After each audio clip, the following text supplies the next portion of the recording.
Hi, this is Curious Mystics Podcast. Together we explore the mysteries of the spiritual world, sometimes boldly, Sometimes cautiously, but always with open hearts. and curious minds. See you soon.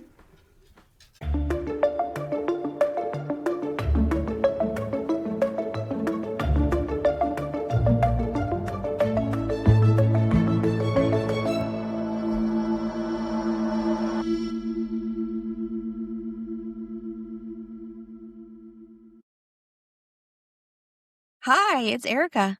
And Kim, Welcome back to Curious Mystic Podcast. how are you today, Erica? I'm on the struggle train as we were talking off air. Yeah.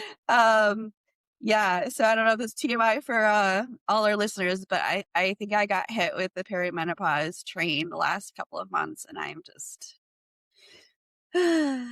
trying to just ride the train and not get run over Yep. by it. Wherever it takes you, that's where you're going.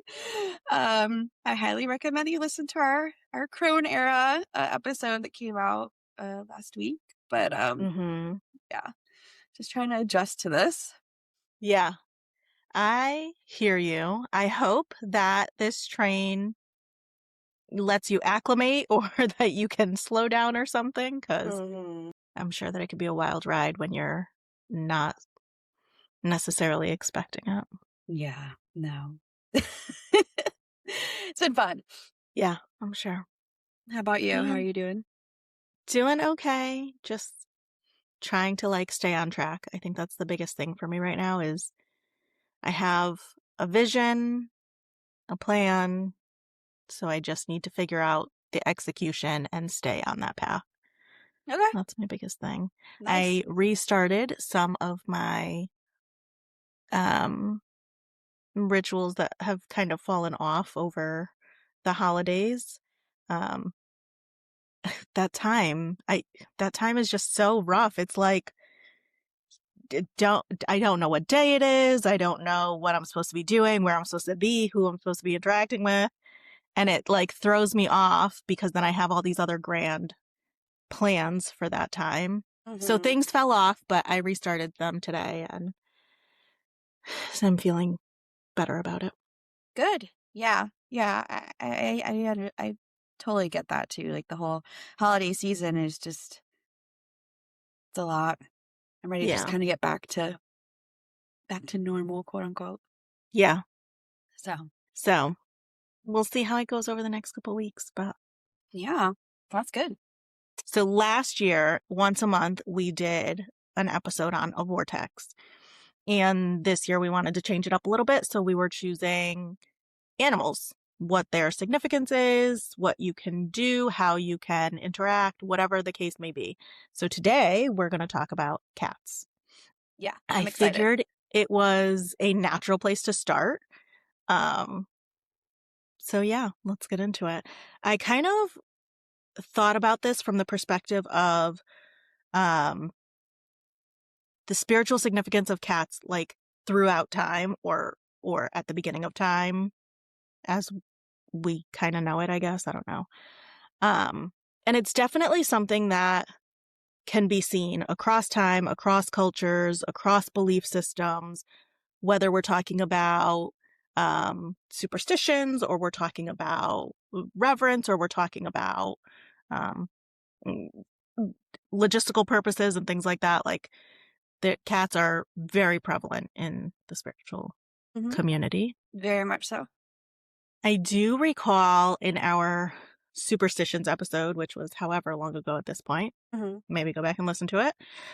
We did briefly talk about how black cats specifically crossing a path of a black cat could be seen as a negative thing or it could be seen as a positive thing depending on the culture or background. So we'll talk a little bit more about that today, but I kind of wanted to break it down into different ancient cultures and kind of go into how they viewed cats. So we're going to start with ancient Egypt. Of course. I feel like you got to start there. Yeah. It only makes sense. In ancient Egypt, cats very much represented divinity and protection. So they were symbolic of that in the sense of like you can see in visuals, in pictures, and hieroglyphics, and whatever is left of that time.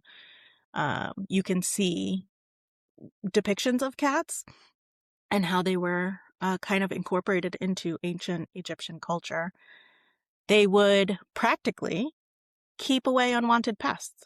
So snakes, mice, rodents, etc.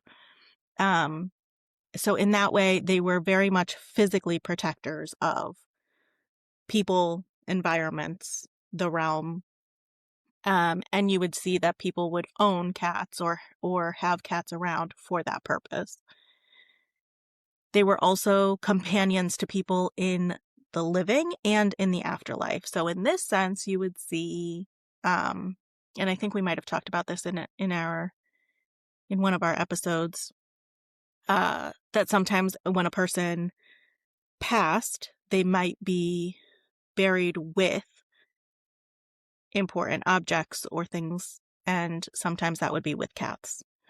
Um, the cats would, if they were to be buried with someone, they would be mummified, and then the remains would be placed in the tomb, and that would indicate that the deceased person could then inhabit the body of the cat, and that would help them in the afterlife to transition into the next level that they needed to transition into. That's cool. I didn't realize that. Yeah, it wasn't something that like everybody did, but Mm-hmm. it was something that happened. Uh, and they were also seen as vessels for gods to inhabit. So sometimes a person could have an interaction with a cat, and that could be interpreted as a god passing down some sort of message. They were definitely viewed as intelligent. They were understood to be very powerful and naturally very quick.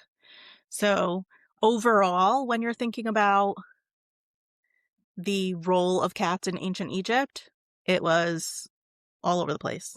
We're talking about very practical uses. We're talking about very spiritual uses. We're talking about um, transitioning, and we're talking about like the connection of divinity and the physical realm. Side note, the two cats that I have Yeah. are Egyptian Mao cats. And Are they? they're actually from Egypt. There's Interesting. a lady in Connecticut who goes to Egypt and Mm-hmm. gets them because there's a lot of cats there, and brings them Mm-hmm. back and adopts them out. So Wow. I have I Egyptian didn't know Mao. that. Yeah. Yeah. They're native Egyptian cats. So That's very interesting. yeah. Yeah. So Okay. Well, maybe they are, well, yeah, maybe they're somehow giving you some sort of like protection or well, I mean, they're probably descendants of like famous ones. So of naturally, of course. yeah. So from Egypt, I kind of started to jump all over the place. I'm going to go to Norse mythology. Mm. Um, in Norse customs, cats were viewed as very independent. They were understood to be cunning and agile creatures. So these were revered for that, revered for being powerful, independent creatures that were able to get what they wanted and get done what they needed. These were also all qualities that were associated with the goddess Freya, and she has been depicted over and over again with cats of her own. So she's very linked to cats. Freya is a powerful Norse goddess who is associated with love, fertility, beauty. She holds authority over the afterlife, and she was the wife of Odin. So in Norse mythology, I believe that Odin was, Yeah. He was one of the big dudes. one of Mm-hmm. the very top gods. Mm-hmm. Um, and she has been seen in a chariot, and she has two cats, very big, very powerful cats. From the pictures that I've seen, they are very much cats, not like tigers or lions, Mhm. but they are very large cats. And they pull her chariot. She has a very close bond with them, and they have been connected in stories with her of being able to get her to places very quickly, being able to help her accomplish her goals very quickly. Mm. So they're understood to be very powerful. Um, Additionally, in Norse mythology, cats in general were associated with fertility, prosperity, and understood for their ability to hunt and protect. They were thought to be magical creatures that could ward off evil spirits. And this, I think, had to do with their ability to see in the dark. Mhm. They have really good eyesight in the dark, so they can see things that people may not be able to see when it's dark. So that association was also made there. So you're thinking like we've talked about in ancient Egypt, where you're understanding that cats are intelligent, they're powerful, they're fast. And then in Norse mythology, where they're very agile, they're independent, they're cunning, they have a great ability to hunt and protect, and they're also associated with prosperity. These are all positive things, and they're all very, very many aspects of um, what people tend to look for in their communities and their societies and themselves. And Yep. I can understand why people were having very close bonds with Mhm. cats. Yeah, definitely. And oftentimes, like, they can help you hunt and Mm-hmm. things like that, so Yeah. Yeah. So when I got to this point, I was thinking like my own connection with cats or lack thereof. And I've never seen myself to be like a cat person, but not in the sense of like, when people say that, they usually mean like, oh, they don't like cats. I have never felt that way, but I have always seen cats to be so independent, and Mm. I find myself to be that way in certain aspects. So I've always kind of like, it's like, oh, I could walk alongside cats, but I would never see myself like owning cats or interacting with them overly interacting with them because of that independence. So I just thought it was interesting that this is all these qualities are the qualities that I would recognize in cats and revere them for, but not interact with them because of. Hmm, I that's don't know if I interesting. still feel that way, but recognizing all these qualities, yes, but I don't know if I still feel like, oh, I wouldn't interact with them because of that. Hey friends, we just wanted to take a moment to remind you all that you can interact with us on social media. We can be found at Curious Mystics Podcast on all platforms. And if you haven't already, please take a moment to like, subscribe, and share so that we can keep showing up for you guys with new weekly episodes and content. Thank you for hanging out with us so far, and stay curious. Hmm. Yeah, that's interesting because I'm the exact opposite. I am a cat person. I've had cats for a long time. I got my first cat in like 2003 or something like that. And my aunt always had cats and I was always very close with them. And part of why I like cats and have cats is because it's a different kind of interaction and quote unquote love than a dog gives. Mm-hmm. A dog is always wanting something from you.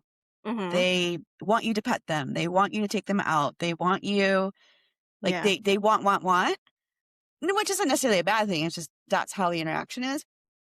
Whereas cats, they don't necessarily Yeah. want anything from you. I mean, yeah, they want you to feed them, but like when they come and sit on you, it's because they want to come and sit on you, not because you want them to come sit on you. Yeah. I don't really know how to explain it, but it's just a different type of interaction because you said they are that independence. Like you're walking together and sometimes Mm-hmm. you get to actually interact together. Mm-hmm. Yeah. Yeah. I think that's kind of how I've always viewed it, is like, okay, they're such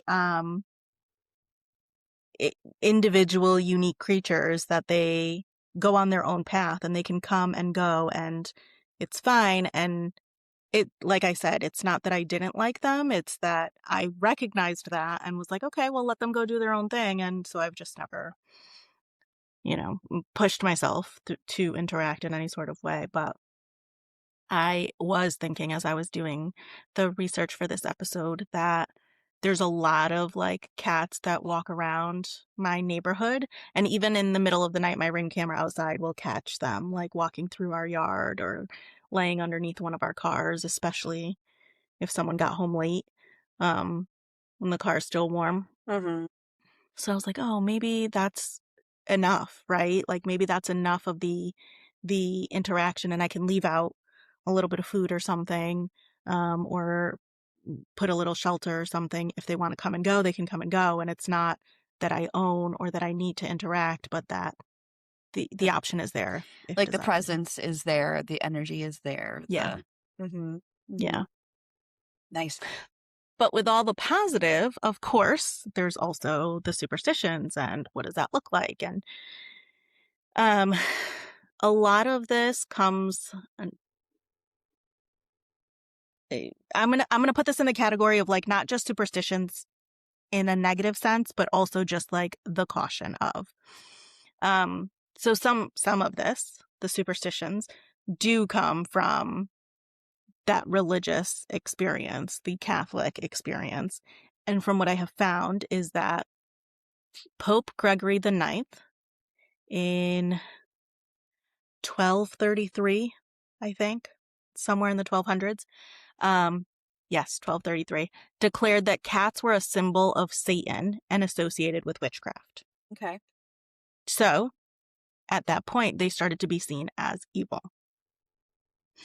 We know that witchcraft is very much the demonization of women and then the connection of Satan and the evil devil part of it all. So somewhere around the early 1200s is when this happened, and between that time into the early 1300s is where the culture started to develop of seeing them as bad, not wanting to interact. Unfortunately, during that time, it led to a huge decline of the cat population in Europe because people started persecuting cats. And taking that a step further, some accounts state that the decline of the cat population allowed the increase of rodents, which led to the bubonic plague. I was just going to say, I was like, I feel like this is where we're going with this. Yes.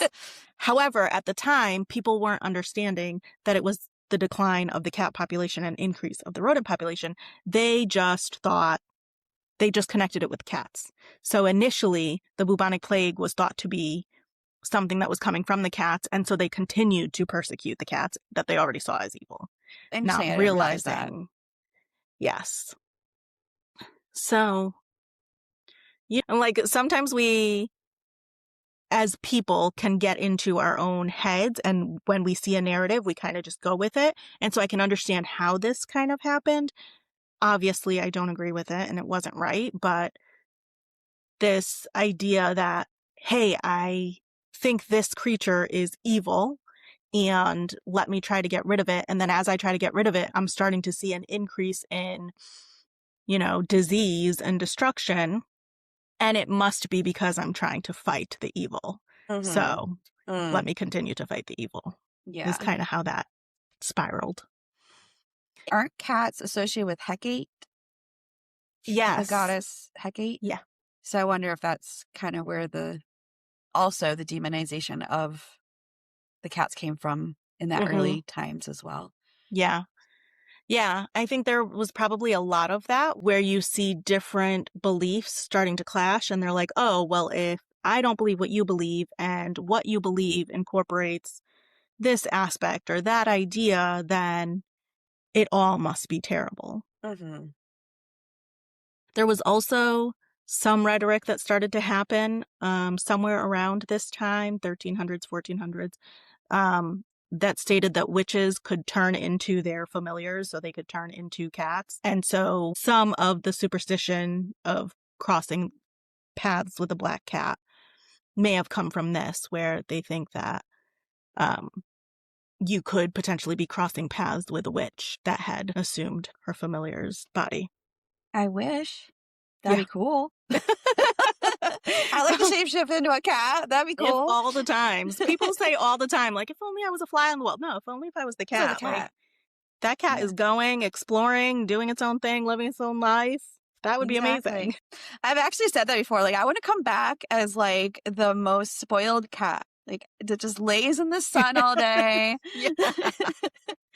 Yes, that would be amazing. Mm. So that was like some of the not so great. But then we're gonna come back to some more positives with Indian culture. So I was doing some research on what cats looked like in Indian culture, what they meant, what role they played. And the Hindu goddess, and I'm sorry if I mispronounce this, Shashti Devi. Shashti Devi is a Hindu goddess that is the goddess of fertility and protector of children. And she was very closely linked to cats, can be seen with them in various ways. So in this culture, women would often feed cats in her honor. And the idea is this is an honoring. I'm going to give this offering and then receive health and protection for me and my family.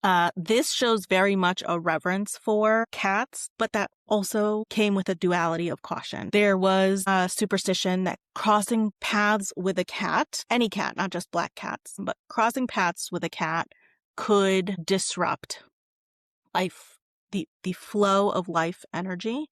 So the idea in this Indian culture is that if you are beginning a journey, that journey will take life energy and flow it purposefully in a forward direction. You are now flowing in a forward direction toward whatever the outcome is. If you happen to cross paths with a cat at that time, at the beginning of your journey, then the energy would be disrupted. It did not mean that something was bad or that this was bad luck. It did mean slow down, pause, reflect, make sure that you're on the right path, that you have all the things you need, that this is the timing and everything is where it needs to be. Okay. So it was more of just a moment to pause and reflect. Okay. Then it that was makes bad sense. luck. Yeah. I mean, if they're seeing it as like a life force and a life giver and like, you know, having an energy of its own, I can see how that would, seeing one would, I get the concept of it messing up the energy. Yeah. So in this sense, it is like a superstition, but it's not one that's bad luck. It is just a moment to pause and reflect. So cats were very much incorporated into this culture with life lessons, with spiritual acknowledgement, with an understanding of duality. And I think ultimately that's kind of what I took away from doing some of this research, is that no matter which way you look at it, there's a lot to be learned from the practical daily life roles of cats and the spiritual aspect, the spiritual beliefs and cultures that have incorporated cats throughout time. And some have waxed and waned. There's been times where it was like super prevalent and times where it kind of came down a little bit and then comes back up. And I think being able to understand that, acknowledge it, offer respect for it, and then decide what it means for me.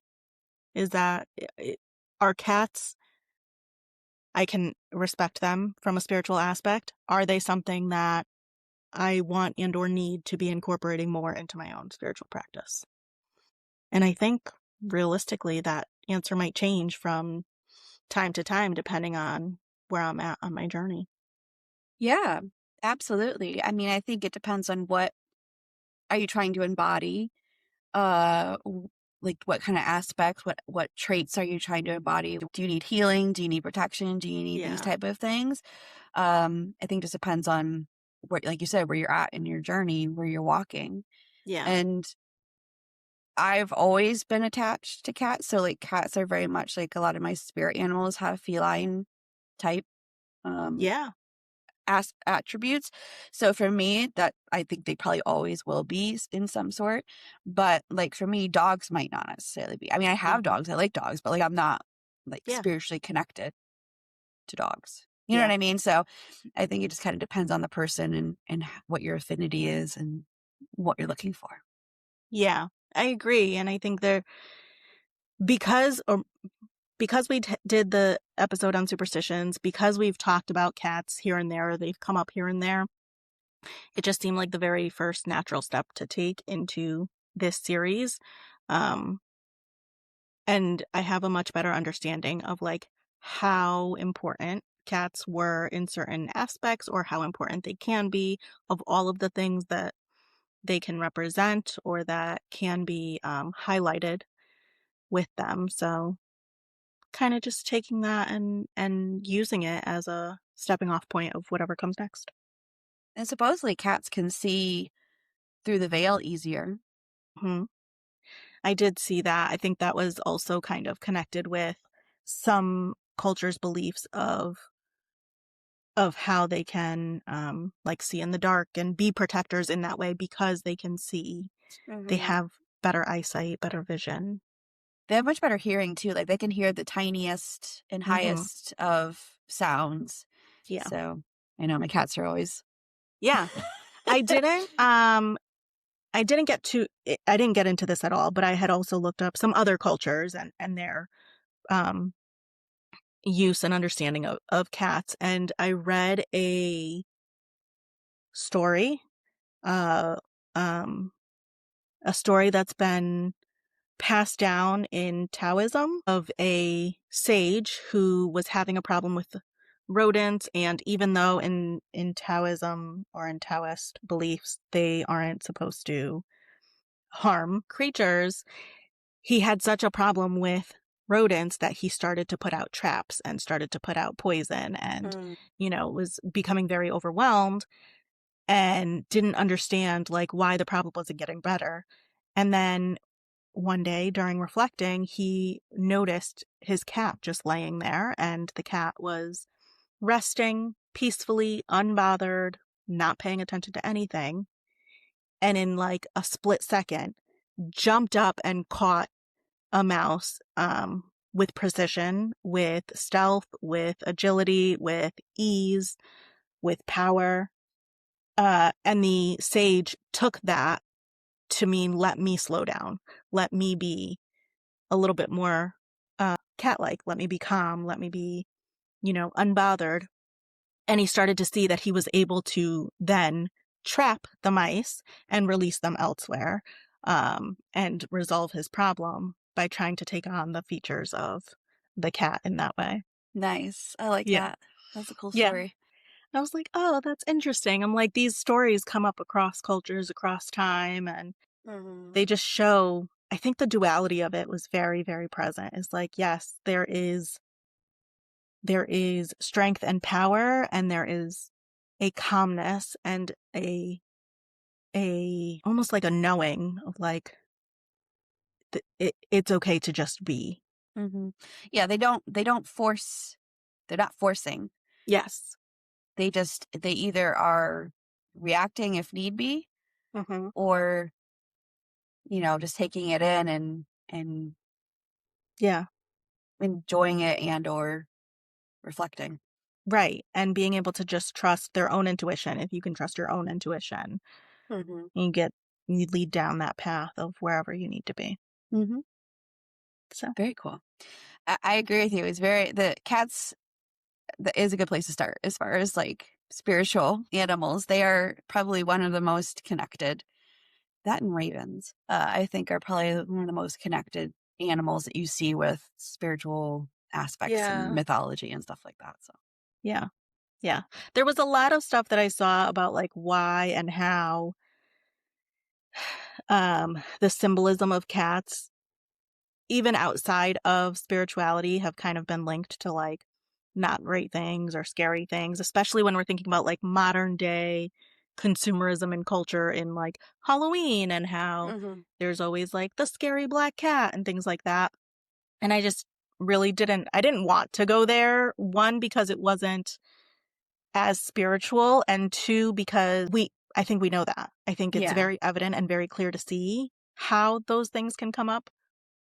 And I wanted to kind of make space for all of the other things that go unsaid or unseen. And yeah. Yeah. No, I liked it. Well, until next time, Stay curious.